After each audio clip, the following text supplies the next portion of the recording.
Sveiki visiems. Taigi, pradėsim naują dieną. Buvo gautas vėl užsakymas, bet turim laiko. Prieš užsakymą pasikeisim mes lemputę, nes jo jinai šviečia, bet labai neryškiai. Manau, reikia pasikeisti, pasidaryti kaip priklauso, kad šviestų ryškiai. Tai va, pakeisim greitai ir ruošiamės į užsakymą. Šiandien gražus oras visai, saulutė šviečia, malonu ir darbuotis. Savaitė praneša jau pas mus 11 šilumos. Tai gal pagaliau ateis pavasaris greičiau, kiek jau galima čia. O, ką čia turim? Okį turim lemputės, neperdegusios, bet neryškiai šviečiančios kažkodėl. Keičiam naują. Esu girdėjęs, kad negali imti už lemputės pačios, nes jeigu jėmi, nutaukinuoji ir paskui gali elė tipo perdegti greičiau, bet neturim galimybės kaip kitaip mes įdėtis. Čia gerai, o galim iškart išimti šitą lemputę irgi. Pažiūrėti, sunkiai traukiasi. Ne, šiandien jos netrauksim, matau, nenori jinai išsitraukti. Šį kartą nenori, o čia matau, turim murzinų dalykų iš kažkur. Ir čia, va, matau, reikia nuvalyti stikliuką. Einam, paimsim stikliuką, nuvalysim. Greičiausiai čia buvo ne lemputė kalta, o tiesiog murzinas stiklas. Dabar turėtų būti gerai. Aišku, lempas nebe naujas jau, bet funkcionuojančias. Pirmą prisukam į strižainę, kad gerai prisispaustų. Tai va, čia turim tokį mažą užsakymėlį. Nuvežti automobilį iš aikštelės į Palangą, į močiučių Palangą. Tai nuvešim ir grįšim. Jeigu bus daugiau užsakymų, dirbsim toliau, pafilmuosim daugiau. Kaip sakoma, pasikeitėm lemputės ir susitiksim užsakymę. Dabar važiuojam iki Gargždų aikštelės. Jeigu klientas leis filmuoti, tai galėsiu sukurti vėl video tokį trumpą aplink užsakymą. Užsakymas paprastas, ten automobilis po eismo įvykio, bet nei ratą išmušti, nei važiuoklė pažeista, nei kas. Ten tiesiog tik skysčiai išbėgi, negali užvesti, su gerio vėl užsitrauksim kaip ir vakar, kad buvo toks pats užsakymas. Tai sakant, gerą jums žiūrėjimą.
Smūgis nedidelis, tik tai, kad skysčiai išbėgė. Nebuvo ir viskas, kaip sak, standartinis pervežimas, nei vargo, nei ko.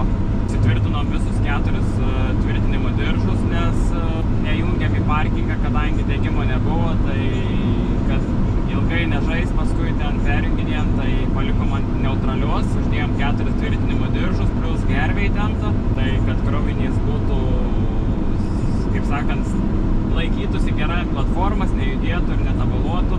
Tai va tokia žinia, žodžiu, susimatysim nusikrovimi. O tai čia smūgis buvo gautas čia, o ta vieta ten yra ne Lanžerona. Ten yra labiau čia įtakuoja telikas ir balkis. Lanžerona yra va realiai tuose vietose. Gal nebent tas sausis palim, bet audinėm žinau, kad tos sausis keičiasi atskirai.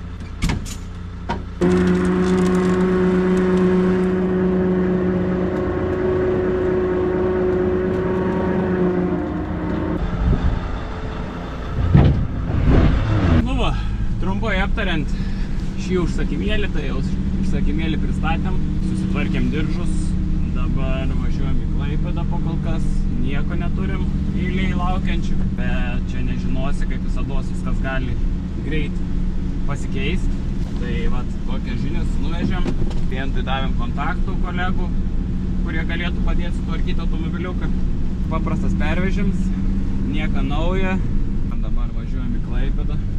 Šiandien žiauriai šilta belė, kiek ta prasme jaučias, kad biškai per šiltą apsirengiau. Man atrodo, greit reiks pradėti traukti, o vasarinį striukyti, nes čia jeigu tokie orai bus, tai po prakaitų, kaip sako, galima bus darbuotis, jeigu su žieminį striukį dirbti. Apskritai galėtų žiemos net nebūti. Nesupykčiau, geriau, kad būtų vis laik šilta.